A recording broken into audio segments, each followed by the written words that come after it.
Buenas tardes. Buenas.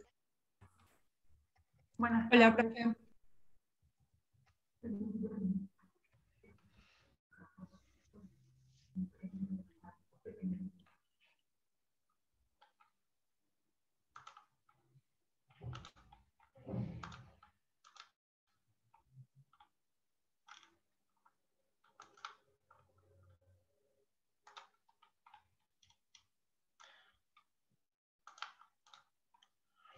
Bueno, ¿tomo asistencia primero? ¿Estamos en hora? Hola, doctor. ¿Me escucha? Sí, Soy Quintero sí, Paola. escucho. Mire, de Sí. suerte me pude conectar. Hay mucho temporal acá entre...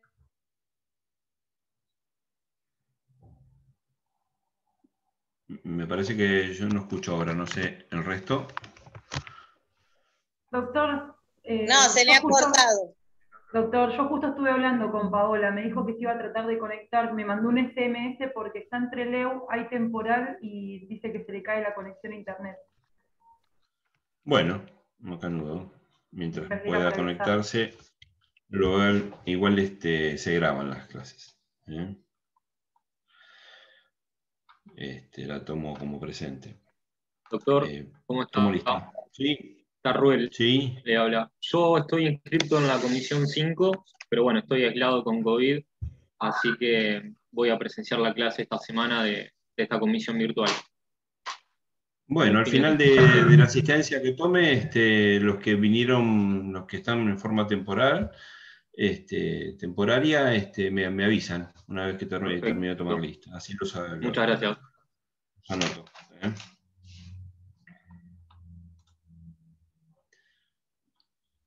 Bueno. Hola, doctor. Ahí Bailac. Sí. se corta. La misma situación que Alan. Estoy en casa también con COVID, así que en estos días Está bien, al final también voy a estar de la presenciando. lista, cuando tome asistencia, me avisan. Dale, Les gracias. pregunto.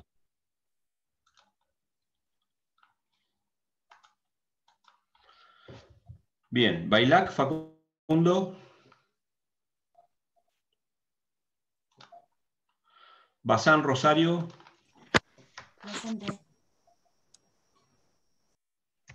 Presente, ¿no? Sí, presente. Beroldi, Sabrina. Parece que estaba por un tiempo, ¿no? Bustamante, Carpi, Florencia. Presente. Correa, Navela.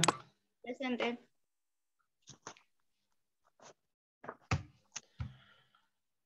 Daleo, Dayana. Otra que no, me parece que no. Estaba en forma temporaria. Julieta Di Pardo. Presente. Florencia Donofrio. Presente. Esquivel Landeras también abandonó. Fabio Gisela. Presente.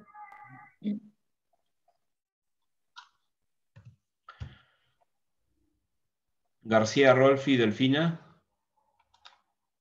Abandonó también. Ah, no. Gigliotti abandonó. Luz Lautaro. Presente.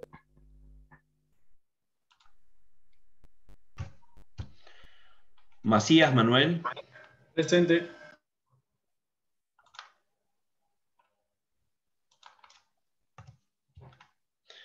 Madrid Facundo.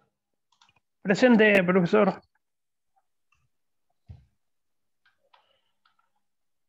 Maita Noelia. Presente. Martiarena Mercedes. Presente. ¿Se escucha? Meana Magdalena.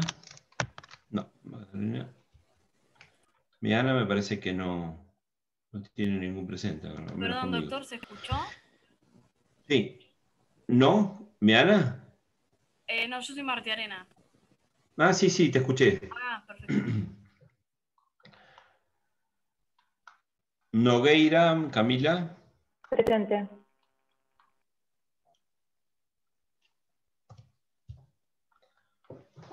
Quintero, Paola, es la que Presente, está acá con la estoy. tormenta. Pero leo. Sí, hay tormenta, no sé lo que me va a durar Bueno, la conexión. está bien, queda grabada igual. O están Bueno, doctor. grabando. Digo. Rey Castro, Tadeo. Presente. Rojo, Sofía. Presente. Sánchez, Luján.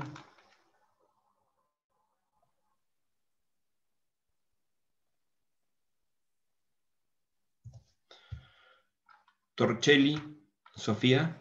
Presente. Villarroel, Enzo. Presente.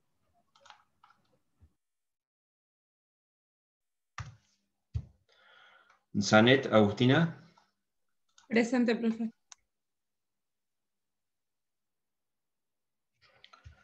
Zampini, Lorena. Acá. Bien. Bien. Bueno, esta está como provisoria, no sé. Vicarelli, no.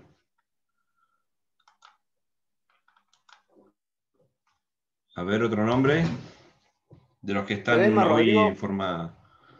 Ledesma Rodrigo, profesor. Ledesma. Rodrigo. Sí. Bien. Perfecto.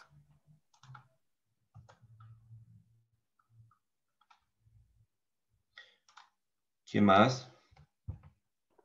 Carruel, Alan, comisión 5. ¿Cómo me dijiste? Carruel, con T. Ah, Ruel. Con T. Tarruel. Sí.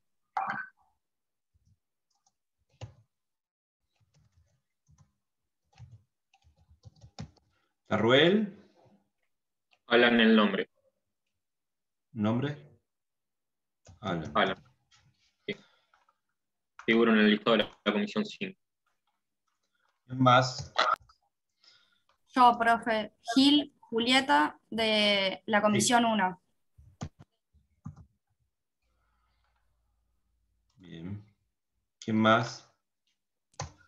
Yo, doctor. César Camila, comisión 2.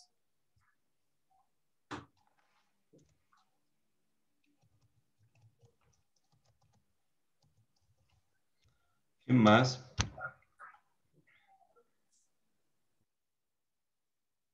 ¿Nadie más?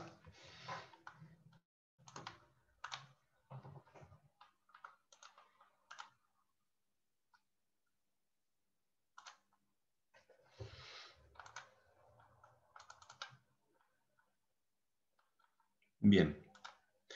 Bueno, ¿alguna pregunta con respecto a los trabajos anteriores? Como para empezar con lo nuevo. Y yo con el trabajo práctico número 6. No, sí, 6, el número 6. Hay que presentarnos por poder. Gisela, sí. Ah, listo, porque lo estaba haciendo con 4 El filas. 6. El 6, sí. En realidad el 5 ya lo entregué, pero creo que también El era... 6 lo hicieron con el doctor Maggi, ¿no? Sí. Sí, el 5 y el 6 me parece. Sí, el 5 Sí. lo teníamos que hacer con usted ¿Lo y vieron? también lo hicimos con él. Claro, sí, esta semana lo van a hacer conmigo, los dos. Los 2 días van a tener conmigo. No lo vi, Gisela, al 6.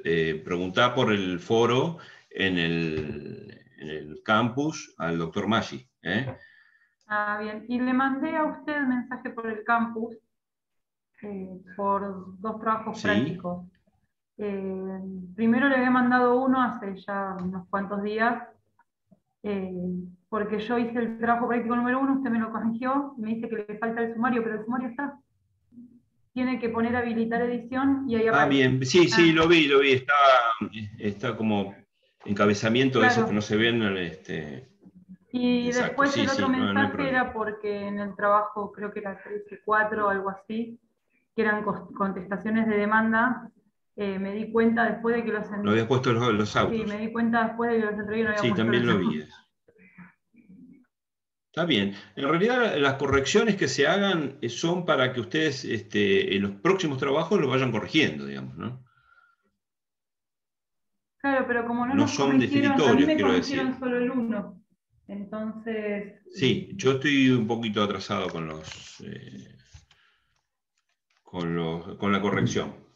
Tuve un problema familiar y por eso estoy un poquito atrasado. Pero esta Sí, semana tranqui voy a igual, poner al profe, día con porque el la otro corrección. profe tampoco corrigió, así que tranqui. Ah, bueno. Bueno, Sí, sí. en todo caso, lo que podemos hacer es aprovechar este ámbito y el de, ¿cómo se llama? El del campus para hacer las preguntas, algunas dudas.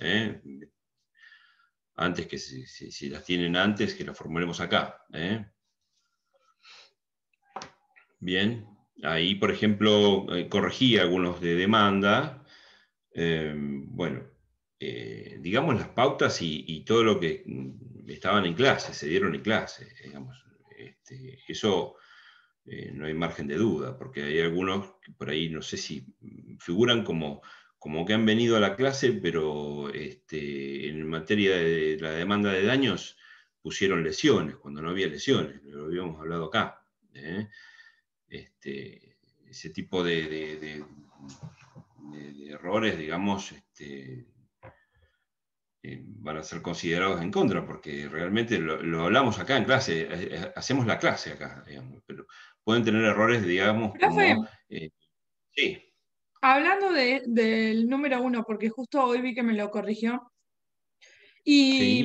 me decía en el daño, no me acuerdo que, bueno, en los daños, me decía que me faltaba consignar qué tipo de daño era. Y le quería preguntar si era, por ejemplo, en torno al automóvil. Porque yo había puesto que como que lo habían dejado sin su herramienta de trabajo y eso, y no terminé de poner tipo el detalle de lo que se había roto del auto. ¿Eso es? Sí, si era un daño, eran daños materiales, Claro, y estaba reclamando algo, correspondía era que describieran en qué consistían esos daños. Es perfecto. decir, qué se reparó del vehículo. ¿Se acuerda que esto Claro, eso no lo venía de puse, una sí. anticipada previa? Sí, Esa prueba anticipada previa nos iba a determinar cuáles eran las reparaciones que se hizo sobre el vehículo, el costo, etcétera, etcétera. Ahí, digamos, tenemos un margen como para poder manejarnos. En los otros rubros puede ser que haya una variable, digamos, de sí, pero justo discreción. en ese me Pero faltó. en cuanto a la reparación, sí. En cuanto a los daños materiales, también, sí. Después vi, por ejemplo, que Gracias. reclamaban privación de uso, y estábamos hablando de un taxi. O sea, privación de uso es cuando se usa para algo particular, porque si no siempre estamos hablando, en el caso nuestro, de lucro cesante. El taxi está parado, es un lucro cesante, no una privación de uso. Uno me puso que incluyó privación de uso, además de lucro cesante, voy diciendo que también en ciertos horarios lo usaba como para uso particular. Bueno, si está fundado, perfecto. Estaba bien lo que dijo. Pero en general, si no podemos acreditar que le damos un uso particular, no es privación de uso. Bien, ¿alguna otra pregunta? A mí, en el trabajo 3 de contestación de demanda, Sí, en la Rodrigo. corrección me pusieron que no había puesto la redacción de los hechos. Y en clase habíamos quedado que nosotros no alegábamos hechos porque en sí negábamos todo. No sé ahí cómo... Esa clase la di yo, la de contestación a la demanda, ¿no? Sí, con usted. Bueno, no la corregí yo eso. Capaz que No, algún otra profesor... profesora que no, sí, que no la tuvimos, por eso, no sé ¿Sabe cómo... quién corrige? ¿Les sale a ustedes quién corrige? Sí, a mí me apareció que me había corregido usted. Sí, el tema es aparece que en el las profesor. comisiones presenciales, yo que tengo una compañera que la está haciendo presencial, y a ellos les dijeron que tenían que negar los hechos y después poner los hechos abajo.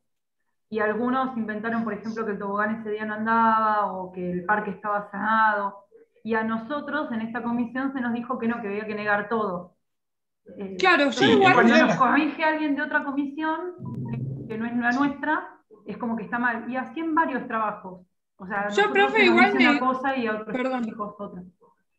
Negué todo, Sí, pero, lo que pero pasa es que puse hechos. O sea, negué lo que estaba alegando la actora, pero puse hechos.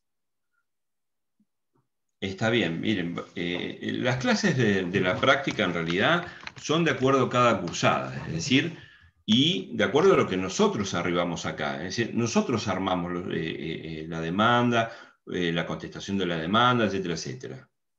Es posible que haya corregido otro profesor, porque como es una clase, es una comisión virtual, es decir, ustedes están incluidos en otras comisiones, por ahí el profesor, en el afán de corregir lo más rápido posible, corregir a todos, no vio que ustedes están cursando en la virtual. Es muy probable eso. Profe, una De todos pregunta. modos, yo la voy a volver a corregir, lo voy a volver a ver a ustedes cuando me toque corregir. La voy a volver a examinar, por más que esté corregido por otro profesor o no. Entonces, en la clase de nosotros, ¿Eso no el tema, perjudica, doctor?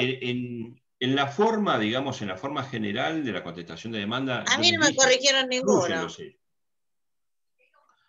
Ya voy a llegar, Lorena. Ya voy a llegar.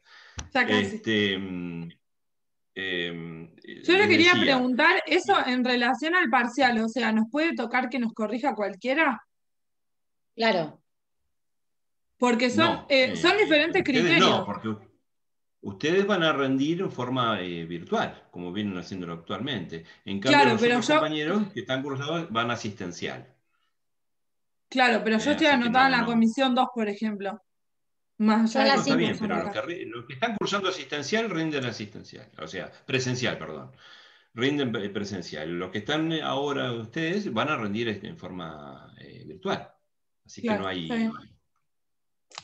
Vamos a corregir el doctor Mayo y yo para esta Gracias, comisión. profe. A lo menos si por ahí son muchos los que hay que corregir, podemos, digamos, pedir la ayuda de algún otro profesor como para que nos dé una mano, pero igual el criterio es el mismo. Es decir, para la corrección, unificamos criterio para la corrección. Los trabajos prácticos, los hacemos nosotros en la clase. Así que el tema de los hechos, en la forma se dice, los hechos está bien corregido en el sentido de que debería haber una exposición de los hechos. Pero en este caso no. En el caso particular, lo que vimos, si no había una excepción, como la que dijeron recién, la de que no funcionaba ese día un tobogán, eso es un hecho para alegar, está bien, perfecto. Pero si no, no había hechos. Nosotros llegamos a la conclusión de que no había hechos para alegar.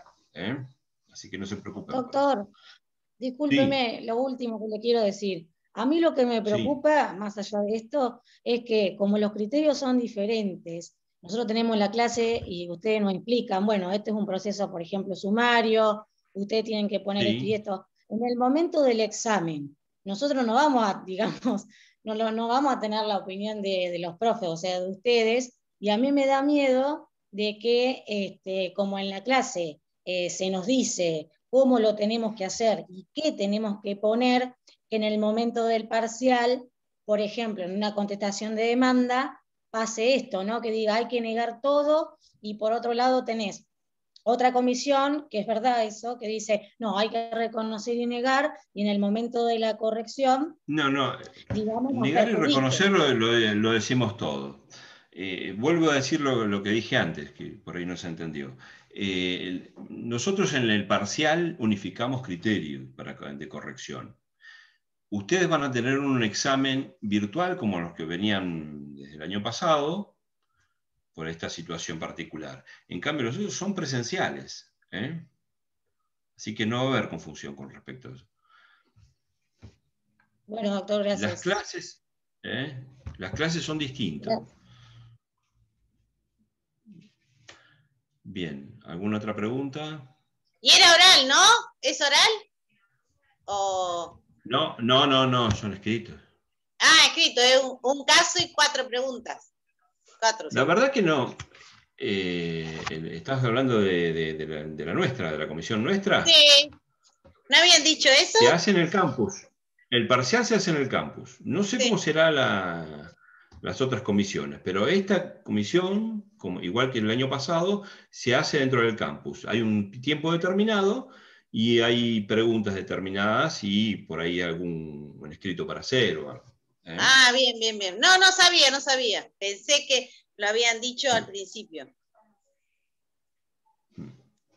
Sí, nosotros lo vamos a hacer en forma virtual y dentro del campus. Hay un horario para hacer y ya están las preguntas preestablecidas ahí. ¿Bien? Bien, gracias, profe. ¿Algo más? Bueno, si no hay más preguntas, vamos a abordar el trabajo práctico de hoy, que es el trabajo práctico 7. Es un caso donde le dan unos antecedentes y una sentencia. Están viendo recursos. La semana pasada vieron recurso de aclaratoria, creo que el martes, o debieron ver el martes aclaratoria y el miércoles revocatoria, ¿no? Me parece a mí. El 5 y el 6. Sí, revocatoria con apelación. Bien. Hoy, por lo que habrán podido ver, obviamente tienen que haber leído ¿Este es el último caso. profe? ¿El 7? La verdad que no sabría decirte. ¿Cuándo es el parcial? El 6. Están en el 6 de mayo.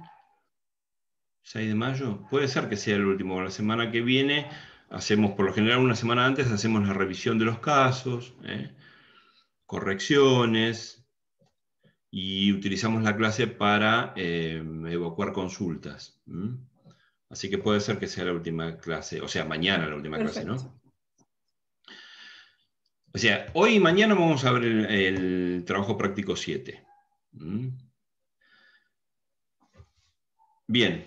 Les decía, estamos viendo recursos.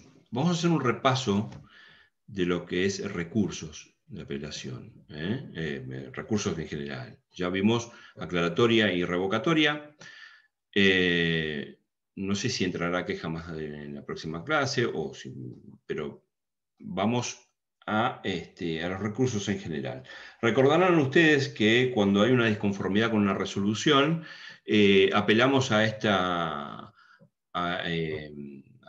los recursos. Dentro de los recursos, como género, dentro de las especies de los recursos, encontramos, como había dicho, la aclaración, la aclaratoria, la revocatoria, la queja, respecto del recurso denegado, y el recurso de apelación. El recurso de apelación es el recurso madre, digamos, es el más importante de los recursos, y lo resuelve un tribunal superior.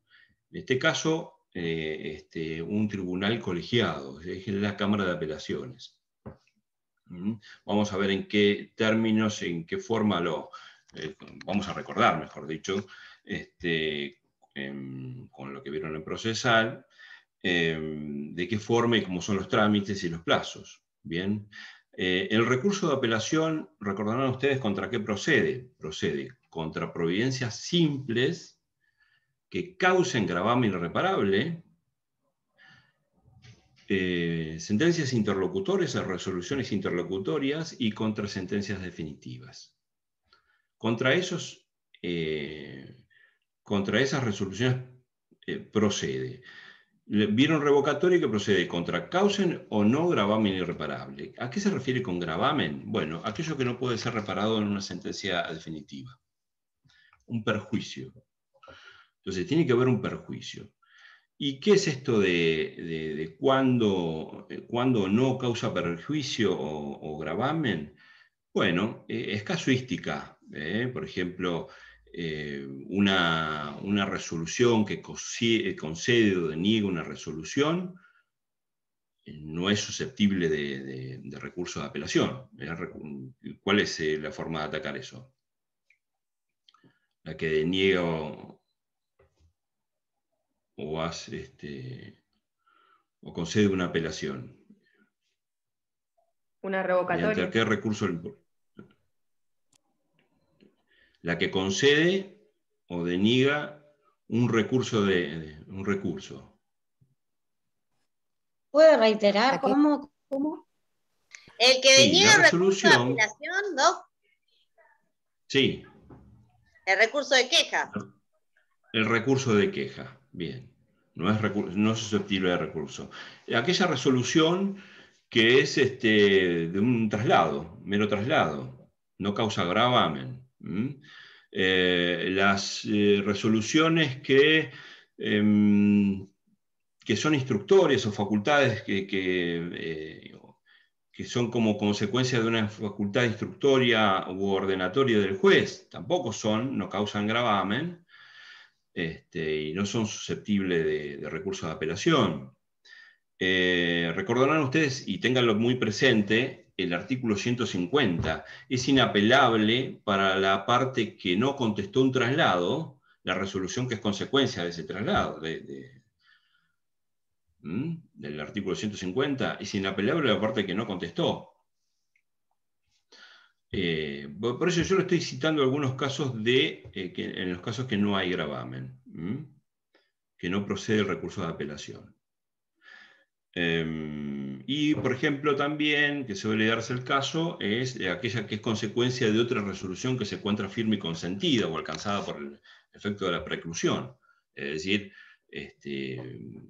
se pide algo, sale una providencia simple, se lo deniega y eso queda firme y después plantean elípticamente lo mismo y el juez vuelve o remite a la resolución anterior. Bueno, esa resolución que remite a la anterior no es susceptible de apelación.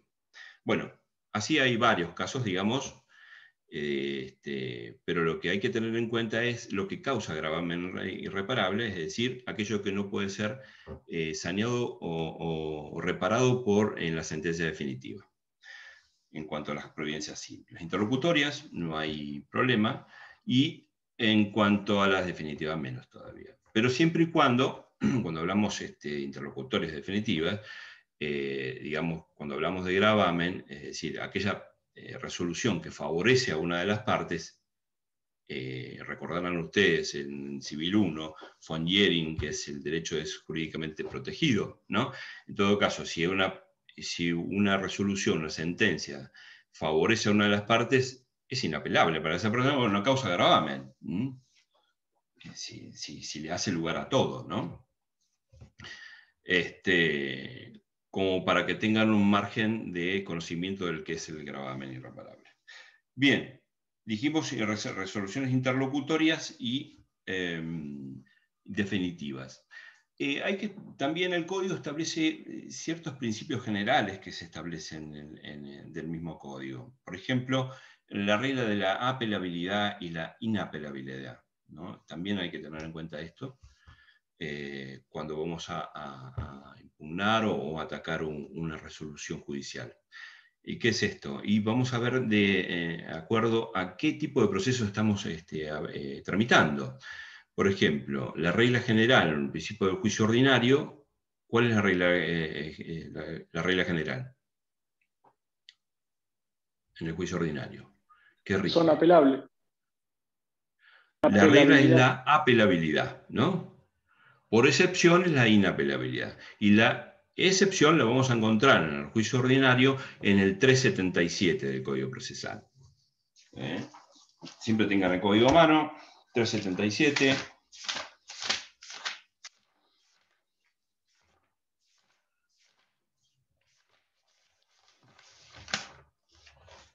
Serán irrecurribles. Observen ustedes que dicen irrecurribles, no inapelables. recurso es el género y la apelación es la especie. Irrecurribles resoluciones del juez sobre producción, denegación y sustanciación de las pruebas. Hasta ahí. Es decir, esta es la excepción a la regla de la apelabilidad en el juicio ordinario. Después sí, pero dice, tiene que ver con la parte de la prueba, con la etapa procesal eso, de la prueba exclusivamente. La regla general en el juicio ordinario es la apelabilidad. Excepto, es decir, todas las resoluciones son apelables. Todas las resoluciones son apelables, salvo el 377. Producción, denegación y sustanciación de pruebas. Esto puede ser susceptible en la oportunidad de concedido libremente como replanteo de prueba, pero después lo vamos a ver. Pero esta es la regla en el juicio ordinario. En el juicio sumario, ¿cuál es la regla?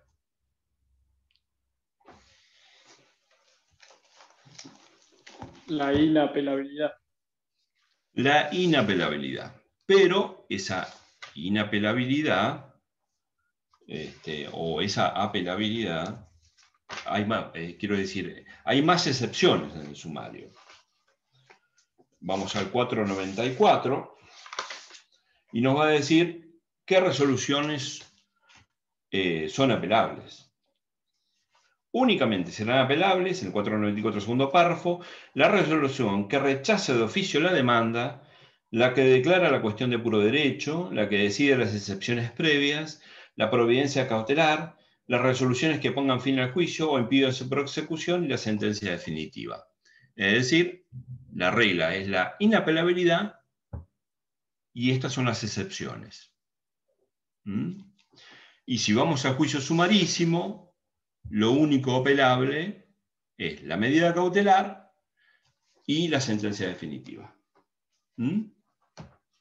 Esas son las reglas de inapelabilidad y apelabilidad que tienen que tener en cuenta. Bien, vamos al recurso de apelación en cuanto a la forma y los efectos. En cuanto a la forma, también hay una regla especial para esto, principio general. En cuanto a la forma, el principio general, ¿cuál es? Por escrito y fundado. Sí, cuando hablamos de forma hablamos en relación o libremente. En relación Esa y es la libremente. forma. Sí. Sí, el principio general, ¿cuál es el recurso? ¿Cómo se concede la apelación? El principio general. En relación. En relación. Y la excepción es cuando se concede contra sentencia definitiva de juicio ordinario o sumario, es libremente. Pero la regla general es, en cuanto a la forma, es en relación. ¿Está? Esto estoy haciendo un repaso como para poder tratar el tema del trabajo práctico. Que son cuestiones que debemos saber antes de abordar un trabajo, o al menos recordarla. Eso es en cuanto a la forma, como principio general. Vamos a los efectos. ¿Cómo pueden ser los efectos? El recurso de apelación. Devolutivo o suspensivo. Devolutivo diferido. Bien. La regla general, en cuanto al efecto, la regla es el efecto suspensivo. Cuando nada dice el recurso, es suspensivo, a menos que la ley diga lo contrario. ¿Y cuándo puede decir lo contrario? Cuando es con efecto devolutivo o no suspensivo. A veces recordarán ustedes que devolutivo viene allá de Roma, que era la facultad era del emperador y actuaban como facultades delegadas, y entonces se remitían, cuando se cuestionaba la resolución de los jueces, entonces iba al emperador y decía que devolvía la jurisdicción. De ahí viene devolutivo, pero lo que tenemos que saber nosotros es que es no suspensivo. Es decir, la regla general es suspensivo. En relación es suspensivo. Esa es la regla general. Al menos que la ley diga lo contrario. Devolutivo, por ejemplo, en el artículo 198, la concesión de medidas cautelares. o el artículo 81, creo que en cuanto a la concesión del beneficio de litigar sin gastos. Después vamos a ver el trámite, pero esos son los casos que no se suspenden, como ejemplo, y que la propia ley, el Código Procesal lo dice, lo tiene que decir expresamente. Del mismo modo, el diferido, sí, sigue la misma regla. El código dice cuándo es diferido. Por ejemplo, en materia de costas o honorarios, o al menos cuando la Cámara interviene por alguna otra cuestión. Pero si no, se difiere para esa oportunidad. Y lo dice el código cuándo. Esa es la excepción. Bien. Hasta ahí vamos bien, vamos recordando bien, como reglas generales, ¿no? Vamos al trámite. El trámite en relación. La resolución dijimos que procedía contra providencias simples, causa de gravamen irreparable, interlocutorias y definitivas, ¿no? Una vez, o la forma como se interpone el recurso de apelación es una mera manifestación, es decir, interponemos el recurso y nada más. O sea, vengo por el presente a interponer recurso de apelación contra resolución por causarme gravamen irreparable, por ejemplo. Pero nos ceñimos nada más que a la mera interposición. Vamos a ver un artículo ahí que dice que cuando va acompañado de la fundamentación se tiene que devolver y tiene que dejarse nota de cuándo se interpuso el recurso, etcétera, etcétera. Eso prácticamente ha caído en desuetudo porque después vamos a ver, o les voy a contar cómo es en la práctica. Pero antes de abordar el tema de cómo es el trámite, yo quisiera hacer un paréntesis en el tema de las del tipo de resoluciones. Si nos vamos al artículo 160, 161, 162 y 163, nos va a decir qué tipo de resoluciones hay, la causa habrá como para ser impugnada. Vamos a ver frente a qué tipo de resolución estamos. Por ejemplo, en el artículo 160 nos habla de las providencias simples, es decir, aquellas que tienen a la mera consecución del proceso o ejecución del proceso. 160, a ver, como dice, providencias simples las define como solo tienden sin sustanciación, es decir, sin traslado. Cuando habla de sustanciación es de traslado, sin sustanciación al desarrollo del proceso u ordenan actos de mera ejecución. No requieren otras formalidades, que su expresión por escrito, indicación de fecha y lugar y firma, nada más. Es decir, esos son tipos de resoluciones simples. Las interlocutorias son las que requieren un traslado, es decir, el 161 nos define.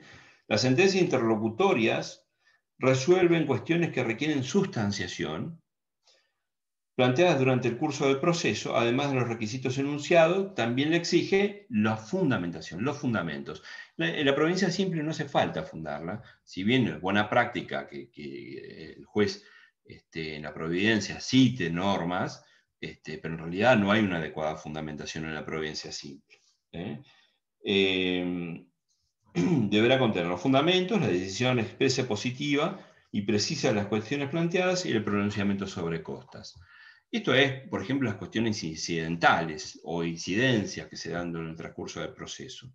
Son los que se dictan en consecuencia que resuelve eso, es una resolución interlocutoria. Por ejemplo, una impugnación de liquidación, una impugnación de una pericia que el juez tenga que resolver. Y todas hay resoluciones que no requieren sustanciación y sin embargo la jurisprudencia lo entiende como interlocutorias. ¿Cuáles son estas? Las medidas cautelares. ¿Por qué?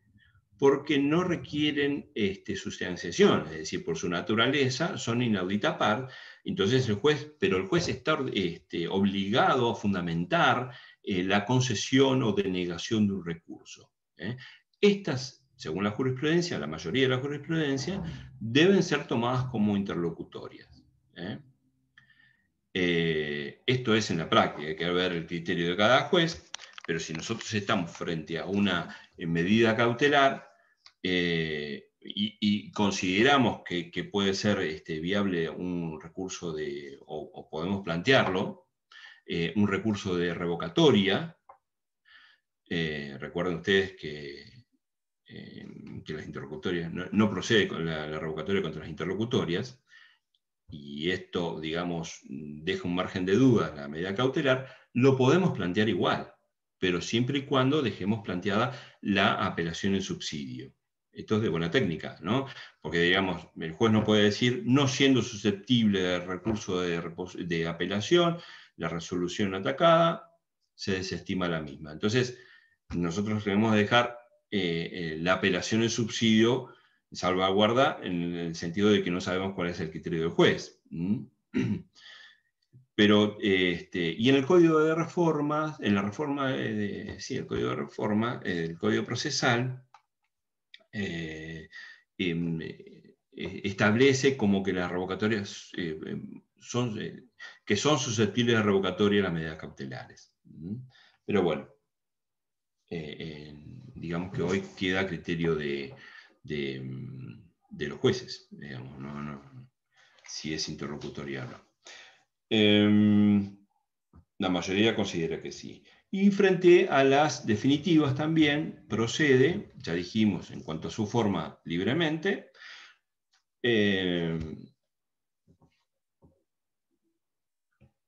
también procede el recurso de apelación. Ya dijimos, frente a una sentencia de juicio ordinario o sumario, el trámite va a ser en cuanto a su forma libremente, y cuando hablamos de sumarísimo, en relación y con efecto devolutivo. Bien, dicho esto, en cuanto a ver qué tipo de resolución tenemos enfrente, como para poder ver qué podemos interponer y cómo podemos atacar. Entonces, ya dijimos en cuanto a las formas y los efectos. En cuanto al trámite, el trámite dijimos que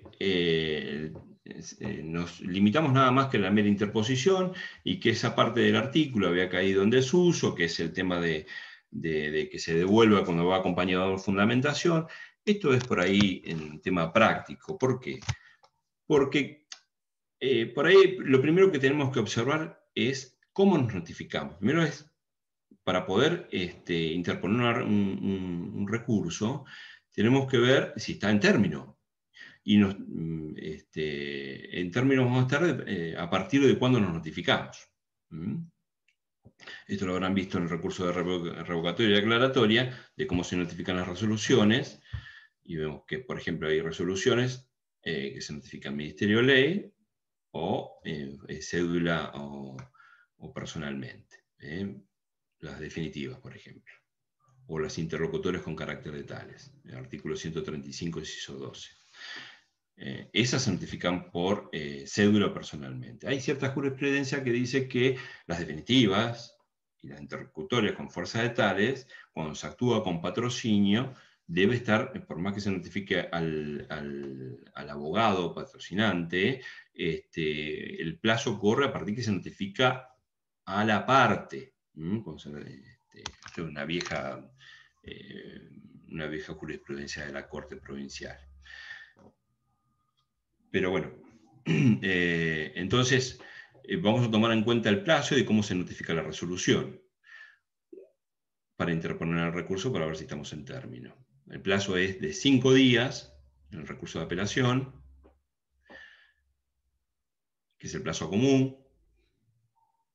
Creo que es el 242, 245 y 246, que habla del plazo de 5 días. En cambio, en materia de proceso sumarísimo, los plazos son más breves. El plazo común, ¿recuerdan cuál es? En el proceso sumarísimo. No son 2 días, sí. Bien. Proceso sumarísimo.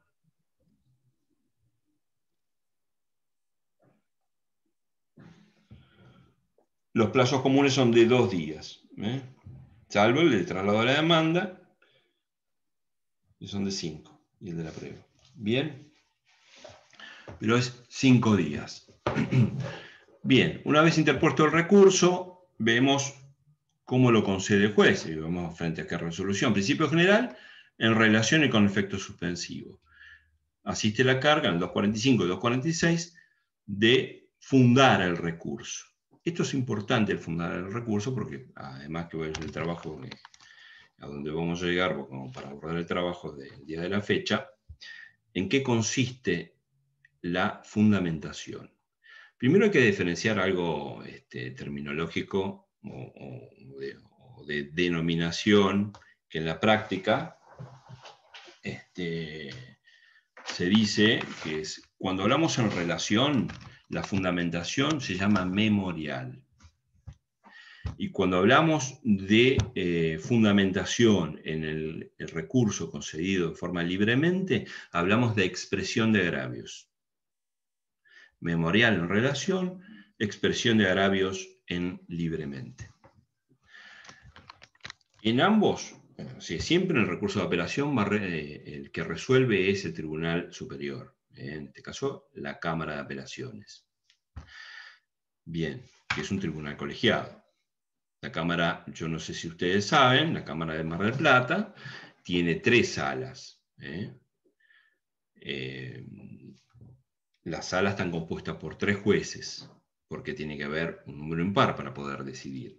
La Cámara nuestra es un poco particular porque nació siendo de una sala, después se amplió a 2, y cuando se amplió a 3, en realidad son 2 jueces por sala, pero un juez rotativo, que es el que va, un tema de economía, digamos, pero para cumplir con la garantía constitucional, digamos, del voto, digamos, del número impar.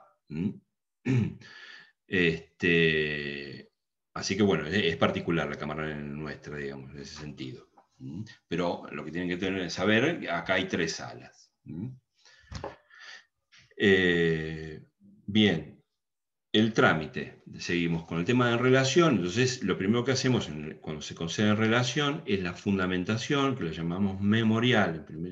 Y todo esto se hace en primera instancia en relación. ¿Qué es el memorial o la expresión de agravios? El artículo 260 nos dice, es la crítica concreta, puntual y razonada de cada uno de los puntos del fallo que consideramos equivocado para el apelante. Es decir, lo que vamos a hacer acá es ver bien la sentencia, en qué puntos nos agravia y desarrollar en qué se equivoca y en qué, digamos, darle una coherencia y decirle, explayar por qué está equivocada. Es decir, sin esta adecuada fundamentación, los jueces de grado, no se olviden ustedes que la Cámara en materia de apelación es de orden público y puede, aunque no se fuese planteado, abocarse a las formas y la concesión del recurso. Es decir, lo primero que examina de oficio es este extremo, entre otros. Primero también si fue interpuesto en término, más allá de lo que ha hecho el juez de primera instancia, ¿no? Pero si fue interpuesto en término, y este punto también, porque si no hay una adecuada fundamentación, puede ser declarado desierto el recurso, cuando hay una fundamentación. Y cuando hay una fundamentación, esto es casuística, como meras disconformidades, digamos, cuando no se hace una crítica concreta, razonada, todo eso que no se impugna es consentido. Es decir, el trabajo por ahí es muy importante del abogado de cómo impugnar y decirle que está mal, pero atacar ese punto y desarrollarlo. Esa es la fundamentación. Seguimos con el tema del trámite. En relación entonces, la fundamentación se presenta en el término de 5 días. ¿Qué puede pasar con esto que habíamos dicho que estaba en desuso, que se devuelve la fundamentación? Bueno, puede pasar que el juez considere que la otra parte no está, de la resolución atacada, la otra parte no está notificada, entonces te dice, bueno, previo correr traslado deberá encontrarse notificada de la resolución la otra parte, por ejemplo, que vendría a ser la parte apelada, apelante y apelada, ¿no? O puede decir, por ejemplo, para abreviar plazos, decir, bueno, concédese el recurso de apelación interpuesto, y si advierte que no está notificado la otra parte, ordena notificar por cédula personalmente ese memorial. Esto no lo van a encontrar en el código, es de práctica, y los jueces lo fundamentan en el artículo 135,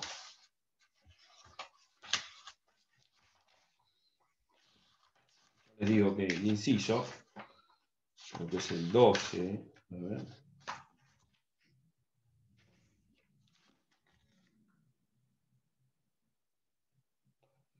El 11. Lo fundamentan ahí. ¿Por qué corre en traslado la fundamentación por cédula? Porque se abrevia un plazo, un paso. Dice, el inciso 11 dice, las que se dicten como consecuencia de un acto procesal realizado con anterioridad al plazo que la ley señala para su cumplimiento. Esto es de práctica. O difiere para la oportunidad de que se encuentren notificadas todas las partes, o corre traslado por cédula fundado en este artículo 135, inciso 11. Esto es de práctica forense, no lo dice el código. La fundamentación es el artículo 135, inciso 11. Bien. Por cédula la fundamentación, ¿no? Claro, es lo que estoy diciendo. La cédula de fundamentación cuando no está notificada la parte, entonces... Cuando no está notificado, ¿de qué? ¿Del recurso o de la sentencia que se apela? No, de la resolución que se ataca. Ah, bien. Es una abreviación de un plazo. El juez puede hacer dos cosas. Está traslado de ambas cosas. Tanto de la sentencia como de la fundamentación y del recurso. Exactamente. Está bien, está bien. Exactamente. Nosotros en el Tribunal de Familia no lo hacemos, le aviso. No, bueno, era práctica. Yo cuando algunos jueces... Primero notificamos y después... No, está bien, pero a veces para abreviar plazo se ordena la notificación por cédula. El fundamento es el 135 inciso 11. Sí, no sabía. Cuando se dicta una consecuencia de un acto anterior. Pero el juez tiene ese recurso, digamos. Lo puede ordenar así. O puede decir previamente notifíquese, como en la mayoría de los casos, ¿no? Deberá encontrarse notificada la resolución en la otra parte. Bien, seguimos con el trámite. Todo esto se realiza en primera instancia. El juez de primera instancia es el que, digamos, se tramita, donde lleva a cabo todo el trámite. Una vez que está fundado el recurso, se corre traslado, Ministerio de Ley, a la contraria para que conteste. Recuerden ustedes el artículo 150, empleenlo siempre. Si no contesta, es inapelable para la otra parte. Llegado el caso, si quiere recurrir a otras instancias, ¿no? El 150. Pero tiene la posibilidad de contestar la parte apelada. Y el traslado es por 5 días, Ministerio de Ley. Bien, una vez que está contestado, se pueden elevar los autos a la alzada, a la Cámara. Y la Cámara lo que hace es recibirlo, cuando es en relación estoy hablando, lo recibe y sortea sala si nunca ha ingresado, y si ha intervenido anteriormente con otra resolución, digamos, ya es lo que se llama radicación de sala, directamente se adjudica esa sala. Digamos, primero pasa por lo que es presidencia, cuando ingresa a la Cámara. Entonces verá, si ya tiene antecedentes, ya tiene radicación de sala, no importa la resolución, va a esa sala que va a resolver. Y si no, se sortea la sala. Y bueno, los jueces de Cámara ya pueden emitir resolución o sentencia respecto de cuando es en relación. ¿Cómo es el trámite libremente? Estamos haciendo el repaso, recuerdo. Libremente, recordamos, era contra resoluciones, contra las sentencias definitivas de juicio ordinario sumario, ¿no? Bien.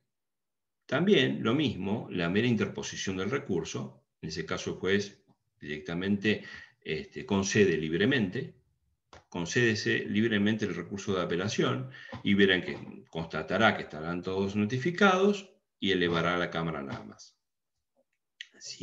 No hace nada más. ¿Qué puede pasar si el efecto, las formas, el juez, el apelado considera, o el apelante considera que es equivocado en la forma que se le dio? Bueno, dentro de los 3 días, más allá de las facultades que tiene la alzada en forma oficiosa de corregir esto, dentro de los 3 días podemos plantearlo. No me acuerdo qué artículo es, creo que es el 243, que dice que dentro de los 3 días, cuando se considere que la forma ha sido equivocada, 243,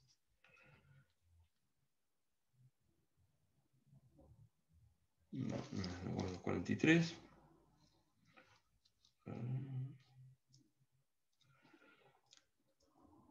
El 246.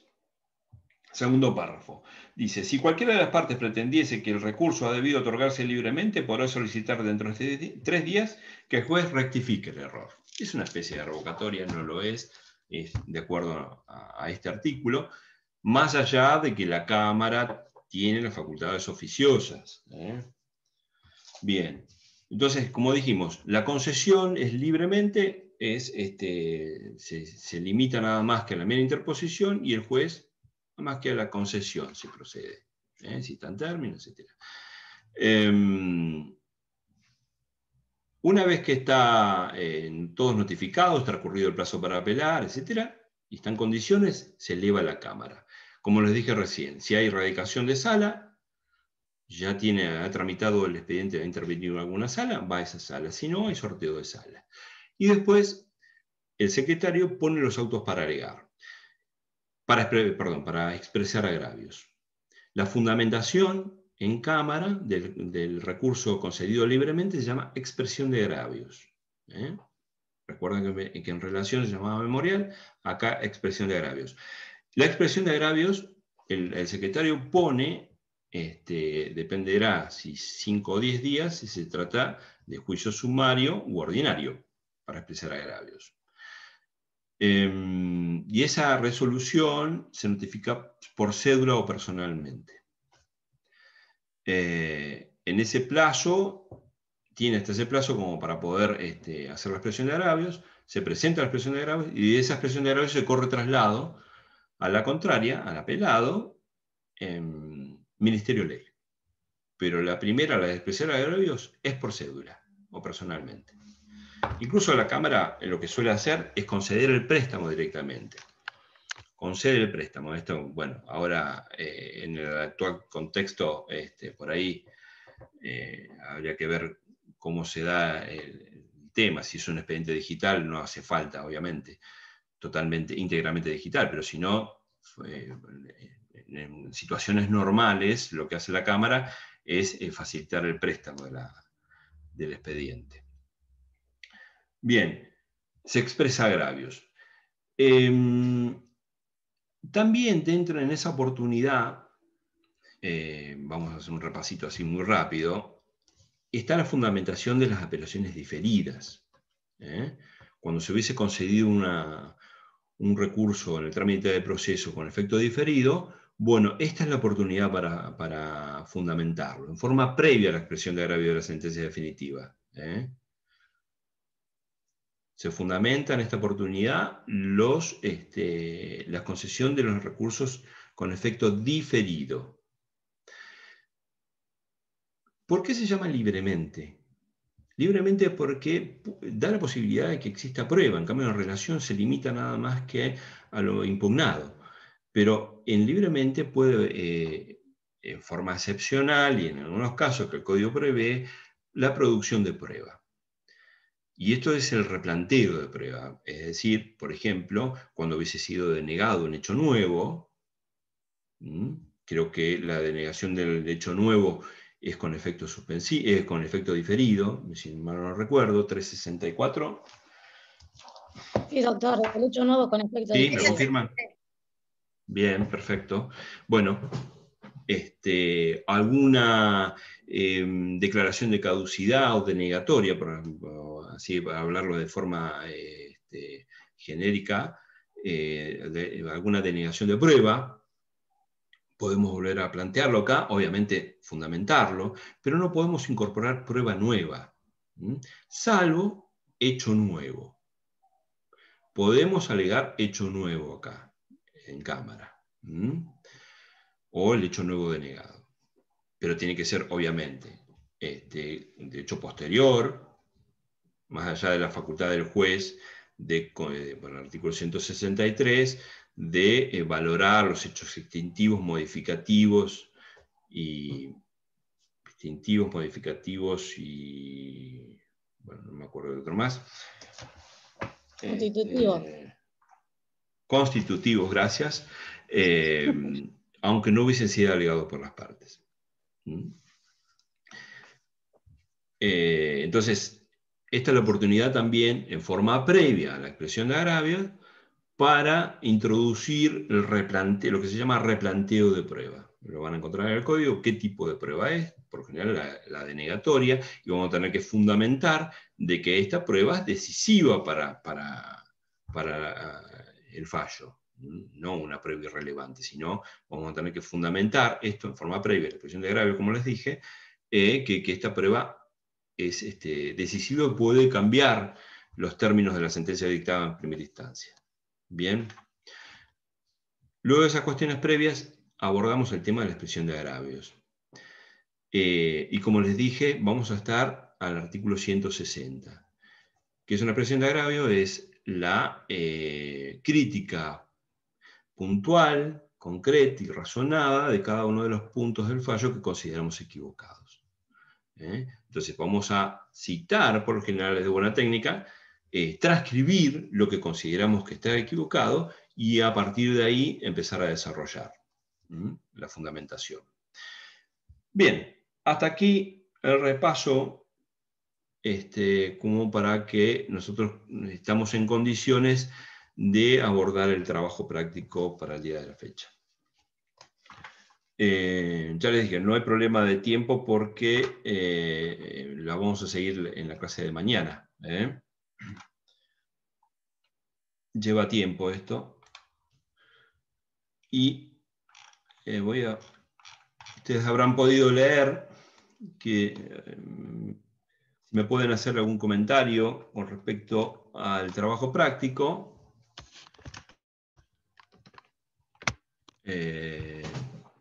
¿Alguno me puede resumir el tema? Para no tener que leerlo. Si no me acuerdo, es un daño y perjuicio donde se reclama el cobro de suma de dinero. Sí, ahí me estoy confundiendo, ¿no? Está bien. No, daños y perjuicios en realidad. Sí, por el tema de unas reparaciones, ella pide 150, me parece, algo así, y el juez al final le da 75.000. Sí, está bien. Lo da en el marco de propiedad horizontal, es decir, es la propietaria de una unidad funcional que se ve afectada por una rotura de cráneo, creo, de un sector común. Sí, algo así leí, no me acuerdo bien. Sí. No sé si alguien quiere agregar algo más que recuerde el tema. Va contra todavía no lo leí, profe. Ella pide 100. ¿Sí? No, me acuerdo que reclama 180.000, 150 de daños y 30.000 de daño moral. O sea, daños materiales y daño moral.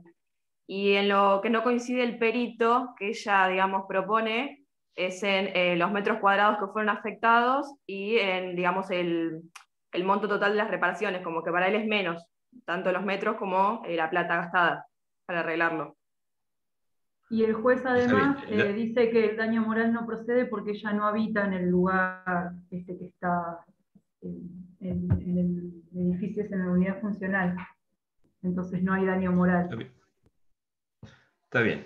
para analizar un caso así, lo primero que tenemos que hacer es organizarnos. Es decir, primero tenemos que ver los términos de la demanda, la contestación de la demanda. En eso se va a basar los términos jurídicos donde va a abocarse la sentencia. Y después vemos los términos de la sentencia.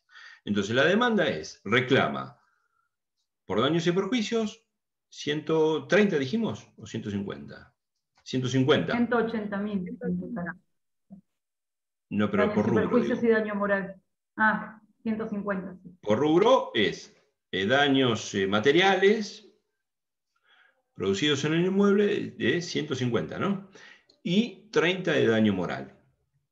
La contestación de demanda, ¿qué los dice? Porque eso va a determinar el marco de prueba. ¿Qué dice la contestación de demanda?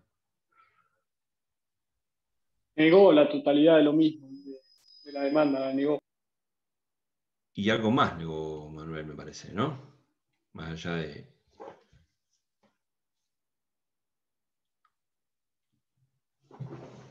¿Recuerdan?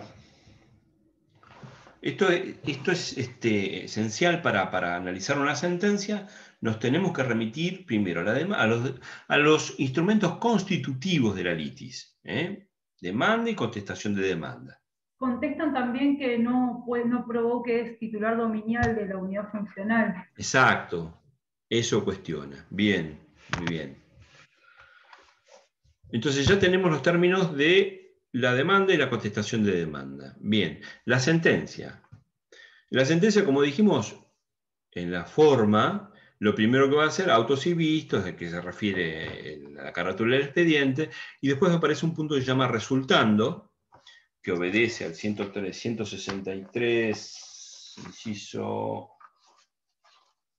A ver, perdón,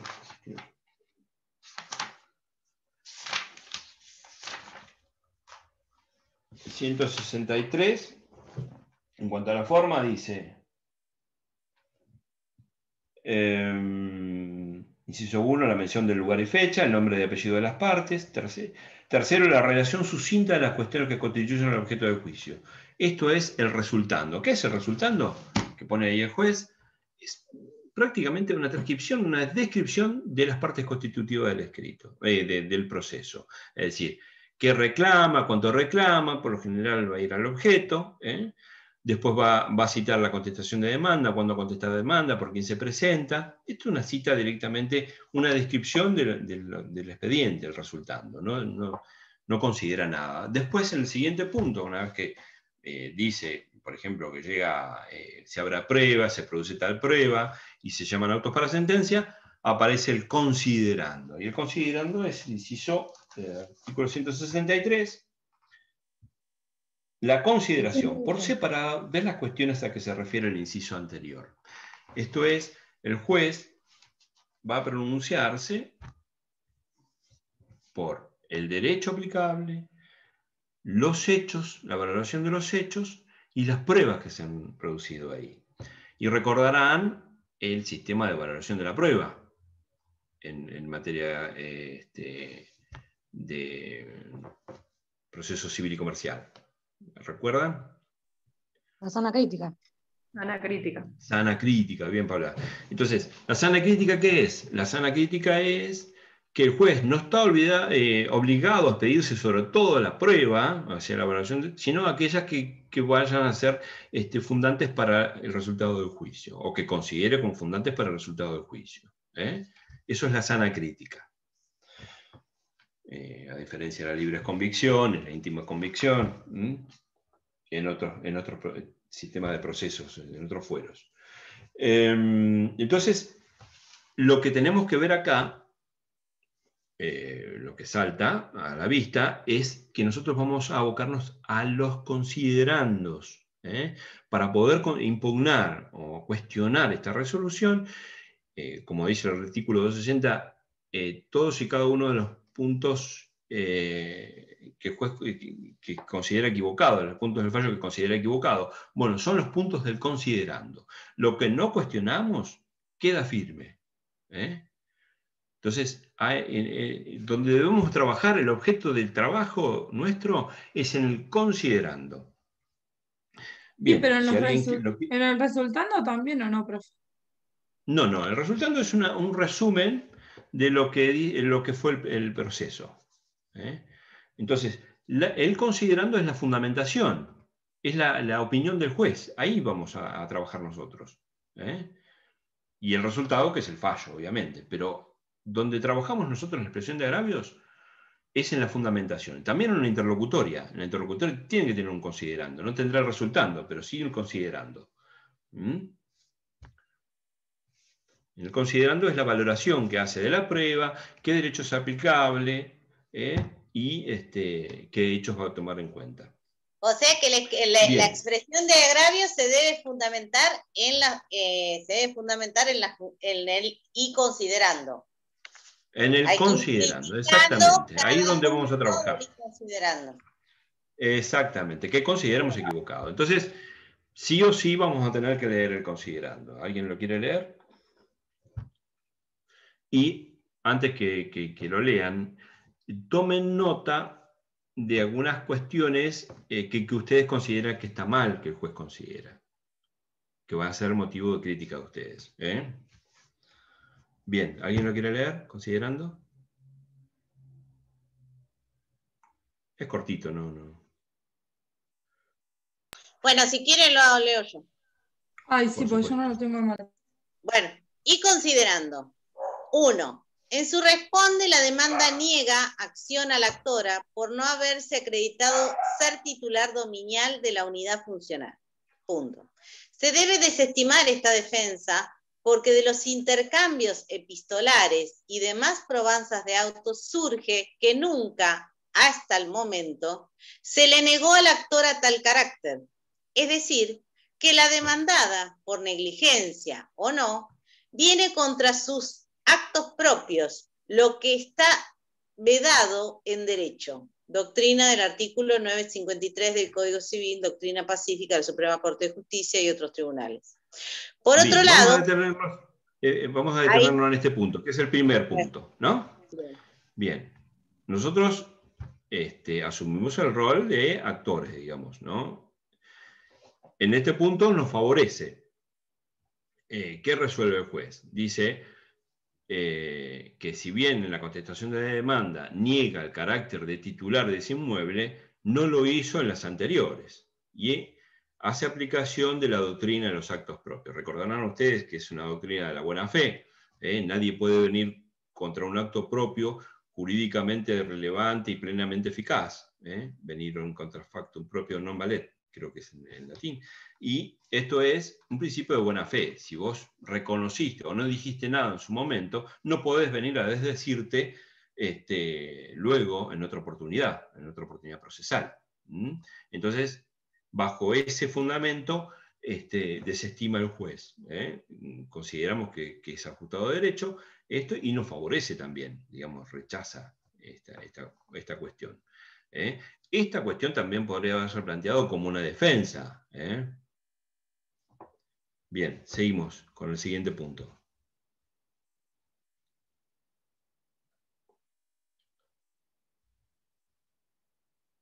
Estás muteada, Lorena.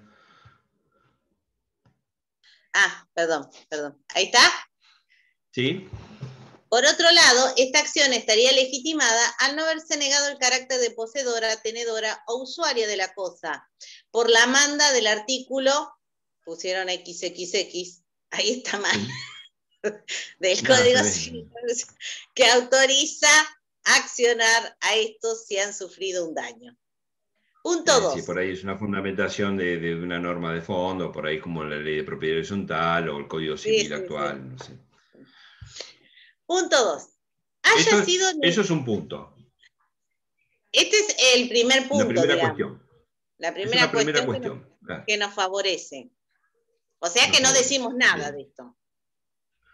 No, con esto no favorece, no hay agravio. Claro. Segundo punto. Haya sido negada o no la intervención del consorcio en los arreglos, es de observar que de la pericia de foja 195, explicaciones a fojas 214, de la que no encuentro mérito para apartarme, artículo 474 del Código Procesal Civil y Comercial, surge A, que existieron los daños y ellos se originaron en un lugar común. B, el consorcio debe responder por ello. Artículo 2.5. A ver, detenete ahí un cachito. Lo primero que hace el juez es si existe el hecho. Si tiene por probado el hecho de los daños. Bien. A raíz de esa prueba pericial, y no sé qué otro punto más, el juez considera que ese hecho existió. ¿Está bien? Probado el hecho. Segunda cuestión. Bien, nos favorece, ¿no es cierto? Bien, vamos a la otra parte que ahora me parece que aborda el tema de los daños. Bien. ¿Sigo? Sí, Lorena, sí. Sí. Para apartarme con A, que existieron los daños y ellos se originaron en un lugar común. B, el consorcio debe responder por ello. Artículo 2, 5 y concordante de la ley 13.512. C, en general no se corresponden los presupuestos y dichos de la actora con lo que dictamina el perito. Ver foja 195 de la pericia, a cuya clara explicitación nos remitimos, dice. Está bien, a ver, paremos acá. La otra cuestión, o tercera cuestión, es, dijimos, el juez tiene por acreditado el hecho, algo que nos favorece, y ahora el tema de los daños. La prueba del daño vendría a ser otro hecho.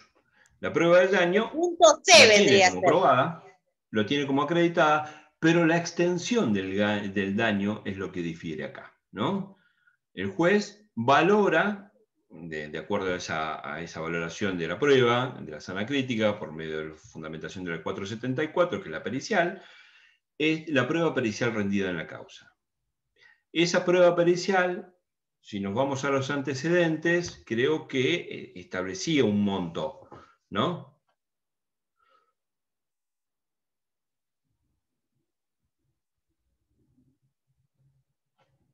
¿De qué? ¿De los presupuestos? 20 pesos, algo así.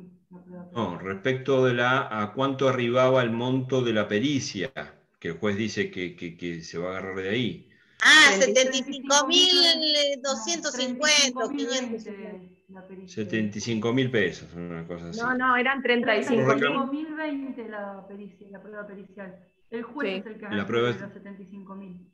Sí. Está bien. Nosotros reclamamos 150. Bien, y seguí. ¿Cómo sigue?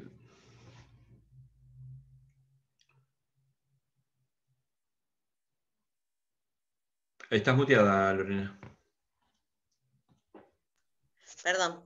Así las cosas, habida cuenta la orfandad probatoria de ambas partes, en los términos del artículo 375 y 384, entendemos prudencial que la demanda prospere por la suma presupuestada a fojas 82, y por ende aceptada, incorporada por la demandada, es decir, 75.520, reconocidos por el consorcio, suma que devengará intereses a la tasa pasiva del Banco Provincia de Buenos Aires desde la notificación de la demanda.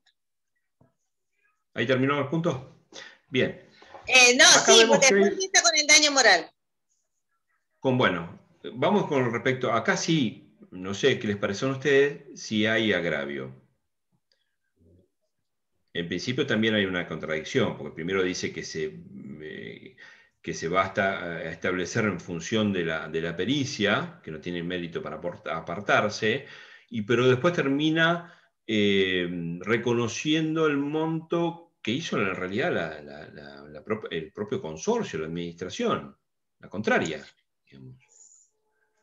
Digamos que esto vendría a ser... Como un presupuesto que acompañó, dice, la suma presupuestada que acompañó y reconoció el consorcio. Claro, pero esa suma presupuestada, ¿de dónde vino? Es de una prueba que acompañó el consorcio demandado. Claro, pero me parece que la demandada como que dice ahí, como que tampoco negó esa prueba. Entonces ahí me parece que también estuvo el fallo. Sí, acá el conflicto es, tengámoslo claro, la extensión del daño, la determinación del monto en la extensión del daño. Ahí se plantea por ahí el primer perjuicio o agravio donde podemos trabajar, ¿no es cierto?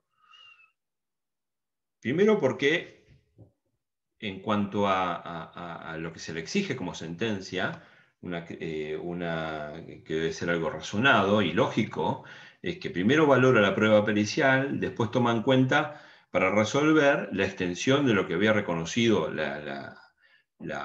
¿cómo se llama? El consorcio, demandado. Entonces, sí, que como con eso podemos trabajar. de la narrativa. Exactamente, y además nos perjudica, hay agravio porque nosotros reclamamos mucho más.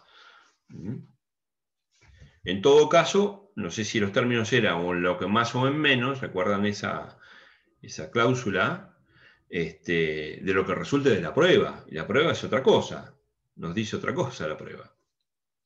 Bien, eso es uno de los agravios que podemos empezar a trabajar. Esto lo hacen ustedes, yo no les voy a decir cómo se aborda el agravio.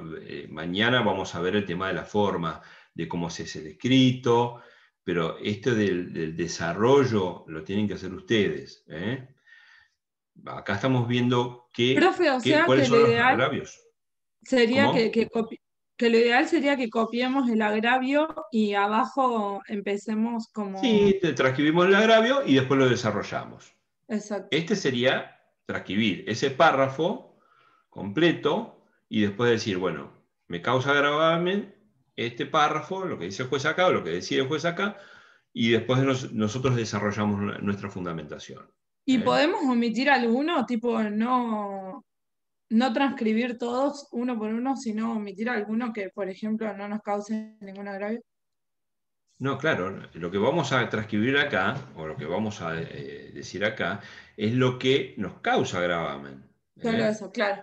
Precisamente, para hacer una crítica concreta y razonada, tenemos que decir en qué consistió el agravio. ¿Cuál es la parte del fallo? Tenemos que citar la parte del fallo. Bien. Entonces, el primer agravio para desarrollar es este. Sigamos con el considerando.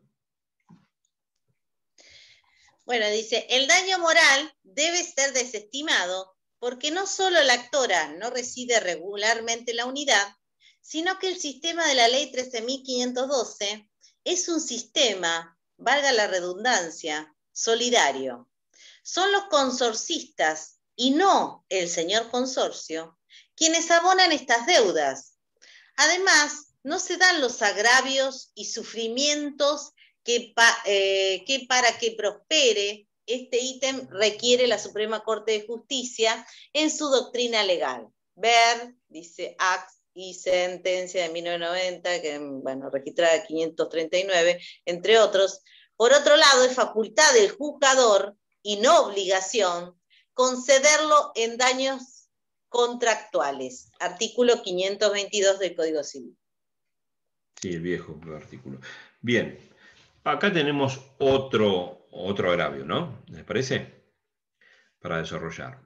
Bien, una cosa que no les dije es que para desarrollar un agravio, la fundamentación en la expresión de agravios, lo que vamos a hacer es remitirnos, como hace el juez, a prueba del expediente que por ahí no fue valorada o que fue valorada mal, o interpretación del derecho que no fue fundamentada o que fue mal fundamentada, o bien en cuanto a hechos probados que no ha sido considerado el juez. ¿Se entiende? En eso va a consistir nuestra fundamentación. En el caso del daño moral, nosotros, esto porque lo leí, ustedes verán, por eso le digo que remítanse a los escritos constitutivos de la litis, van a ver en la prueba que hay testigos que dicen que padeció, que hubo sufrimiento, que tuvo un montón de cosas, por más que no haya habitado el inmueble. Además, el tema de la habitabilidad o no, no surge de la prueba. Es una interpretación que hace el juez. Bueno, todo ese tipo de cosas tienen que ver ustedes, como para desarrollar esto y lo que hace la fundamentación del agravio. ¿Bien? ¿Se entiende? Sí, sí. Bueno, lo que viene después creo yo que es la parte del fallo, me parece, ¿no? No hay nada más. O sea, tenemos dos agravios acá. Una es en la cuantía de la extensión del daño como agravio, y la otra es la concesión y el reconocimiento del daño moral, más allá de la cuantía y la determinación. Primero fue desestimado en su totalidad. Es decir, que acá lo que tenemos que hacer nosotros es un desarrollo de las constancias de la causa que nos dan a favor. La prueba, por ejemplo, de los testigos. Otra circunstancia, que el juez valoró circunstancias que no estaban en el proceso, como que no habitaba la causa. Y otra mala interpretación, por ejemplo, es el tema de que quienes pagan las expensas son los consorcistas y no el consorcio como persona. Entonces no puede haber una afección la moral en una persona individual, ¿no? Qué sé yo, ustedes verán dónde está el error ahí del juez. Y por último, el tema de la responsabilidad contractual. Esto es en el daño moral. El juez fundamenta en que es discrecional para el juez, según él, fundado en el viejo artículo 522, que el daño moral en la responsabilidad contractual no existe. Y esto es una responsabilidad, por ahí hay que ver si es contractual o no. Esto es una valoración de derecho que debemos hacer, que el juez hace y que nosotros debemos, digamos, criticar y fundamentar. ¿Se entendió? Lo demás queda todo a criterio de ustedes. Mañana vamos a ver en cuanto a cuestiones de forma, cómo se hace el escrito, voy a poner un modelo, por ahí no le voy a decir técnicas de redacción, porque eso es personal, pero bueno, vamos a ver algunas cuestiones de forma nada más y preguntas para tratar de, digamos, afilar el tema de la expresión de agravios, como para que puedan ya resolverlo, pero más que eso no. Prácticamente hemos visto todo hoy. Bueno, listo entonces, no sé si tienen alguna pregunta. No, ninguna. Si tienen alguna pregunta, por ahí mejor la guardan para mañana, anótenla, o cuando vayan a verlo, antes de la clase de mañana, anotan las preguntas y los vemos mañana. Gracias, doctor. Gracias. Mañana tienen conmigo. Hasta mañana. Bueno, nos vemos mañana entonces. Bueno, muchas gracias. Mañana. Misma hora y por el mismo canal. Adiós. Chao.